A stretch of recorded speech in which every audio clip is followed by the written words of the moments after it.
नमस्कार, मैं भास्कर भारद्वाज आप सभी का हार्दिक अभिनंदन और स्वागत करता हूं और आशा करता हूं कि आप बिल्कुल ठीक होंगे। आज का जो विषय है वो ये है कि बहुत सारे बच्चे पूछते हैं कि स्टार्ट कैसे करें नीट एमडीएस की प्रिपरेशन, क्या करना चाहिए और क्या नहीं करना चाहिए।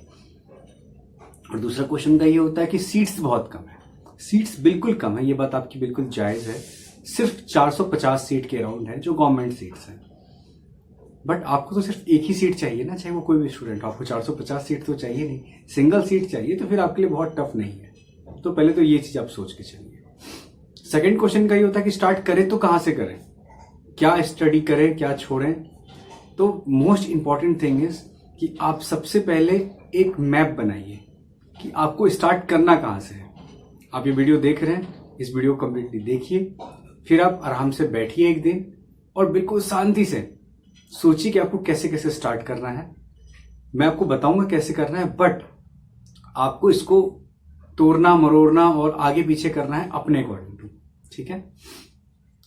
तो सबसे पहले आप याद रखिए कि आपको सिर्फ सिंगल सीट चाहिए, तो नंबर ऑफ सीट्स फिर आपके लिए बहुत ज्यादा हो जाएंगे, ठीक है। आपका कॉन्फिडेंस थोड़ा बूस्टअप होगा। सेकेंड है कि स्टार्ट कहां से करें।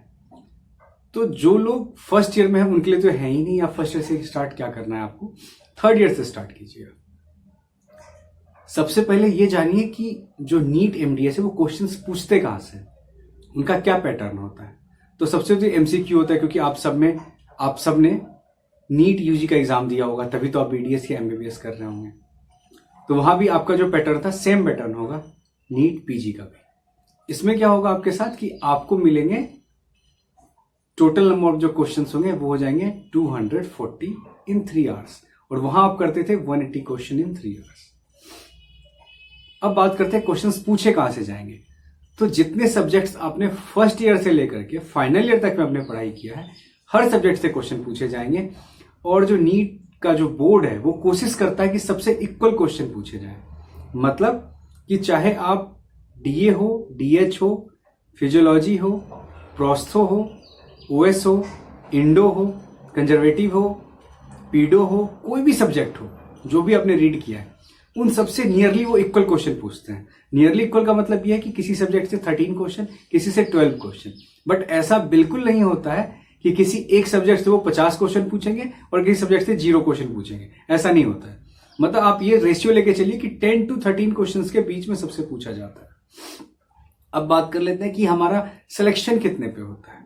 तो जो सिलेक्शन है वो 70% पे होता है। भाई 70 to 80% के बीच में अगर आपके मार्क्स हैं तो you are selected for government college. मैं गवर्नमेंट कॉलेज की बात कर रहा हूं सिर्फ। तो अब 70% स्कोर करना है, टोटल हमारे पास 100% है। तो मतलब कहीं ना कहीं आप 10% छोड़ सकते हैं। मतलब ये कि अगर कोई सब्जेक्ट आपको नहीं ज्यादा समझ में आ रहा है तो आप बहुत ज्यादा टाइम वेस्ट मत कीजिए उस पर, आप नेक्स्ट सब्जेक्ट पे चले जाइए। फॉर एग्जाम्पल, अगर आप डीए कर रहे हैं और एचए कर रहे हैं, डीए मतलब डेंटल एनाटॉमी और ह्यूमन एनाटॉमी, तो आपको डीए प्रिपेयर करने में बहुत कम टाइम लगेगा इन कंपेरिजन टू एचए। आपको बहुत जल्दी आप डीए प्रिपेयर कर लोगे और नंबर ऑफ क्वेश्चंस तो सेम पूछे जाएंगे। तो सिंपल सी बात है, जिसमें टाइम कम लग रहा है वो सारे सब्जेक्ट को हम पहले कंप्लीट कर लेंगे। और अगर आप फाइनल ईयर से इंटर्नशिप में जा रहे हैं तो कोशिश कीजिएगा जब फाइनल ईयर में हो तो फाइनल ईयर के सब्जेक्ट्स को कंप्लीट करने का। और अगर आप इंटर्नशिप में हैं तो आप पहले ट्राई कीजिएगा कि जितने भी आपकी पोस्टिंग्स होगी वो तो रोटेशनल बेसिस पे होगी। एक महीने इंडो में है, वो एमडीआर में है, पीएचडी में है, पीडो में है, पेडियो में है, ऐसे आपके अलग अलग ब्रांच में आपके पास जाएंगे ना, अलग डिपार्टमेंट में आप जाओगे पोस्टिंग में। तो आपको कोशिश ये करना है कि जिस पोस्टिंग में आपकी पोस्टिंग है वो डिपार्टमेंट आप पूरा कंप्लीट रीड कर लो, बस पूरा एक टाइम है। और उसके अलावा अगर आप फाइनल ईयर में हैं तो फिर आपके लिए ये अच्छा है कि फाइनल ईयर पूरा कंप्लीट कर लीजिए।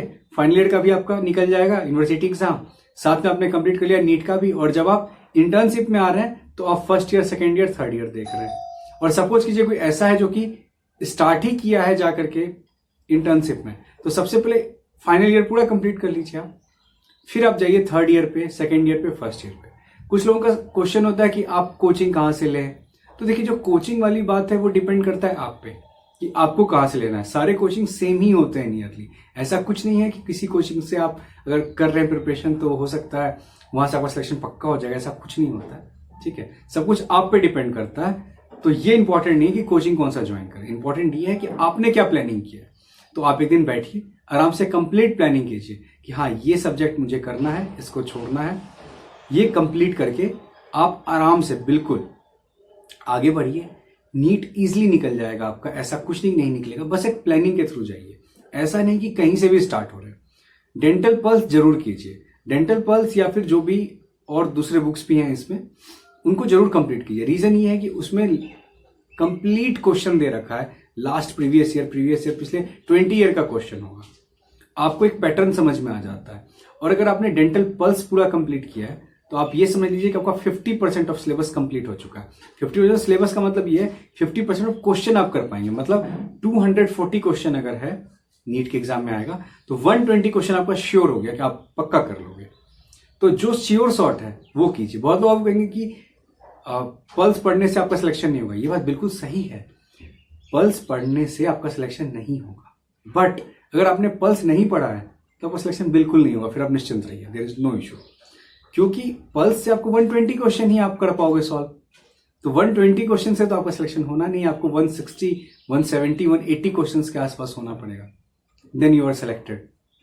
बट एक आपको सीओटी तो है ना कि अगर आप डेंटल पल्स करके जा रहे हो तो 120, 130 क्वेश्चन तो आपके श्योर हो गए। अब आपको जो जंप करना है वो कितना क्वेश्चन का करना है? 40 to 50 क्वेश्चन का सिर्फ जंप करना है।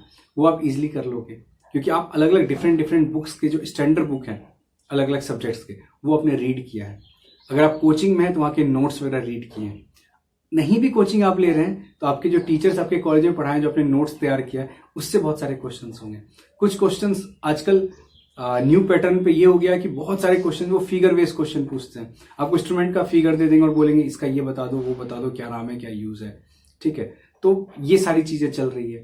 तो कहीं ना कहीं आपको सिर्फ प्लानिंग करना है ढंग से, और आपको रीड करना, और डेंटल पल्स जरूर कीजिए। डेंटल पल्स 100% कीजिए, क्योंकि उसके बिना आप नहीं कर पाएंगे। वो आपका 120, 130 क्वेश्चन बिल्कुल एग्जैक्ट वहीं से आना है। सो आप बिल्कुल टेंशन ना लीजिए, सिर्फ आपको एक सीट चाहिए, इस बात का बिल्कुल ध्यान रखें और आराम से आपका सिलेक्शन हो जाएगा। जस्ट एक प्लानिंग कीजिए कि करना कैसे है एंड गो थ्रू इट। आपका कोई भी डाउट हो, कुछ भी हो, तो आप मुझे मेल कीजिए, कमेंट सेक्शन में आप क्वेश्चंस डालिए, मैं आंसर करने की कोशिश करूंगा अगर मुझे आ रहा होगा तो उसका। और आप सबसे मेरा रिक्वेस्ट है कि इस वीडियो को मैक्सिमम लोगों को शेयर करें। फॉर एग्जाम्पल, आप जिस कॉलेज में हैं उस कॉलेज के ग्रुप में इस वीडियो को डाल दीजिए, तो मैक्सिमम लोगों तक ये वीडियो पहुंच पाएगा। Thank you so much. और इस बार मैं ट्राई करूंगा कि फिर सैटरडे को मैं लाइव आ पाऊँ 7 o'clock पे। तो अगर किसी का कुछ क्वेश्चन हो जो लाइव पूछना चाहते हैं तो आप बिल्कुल पूछ सकते हैं मुझसे, Saturday 7 o'clock। Thank you so much.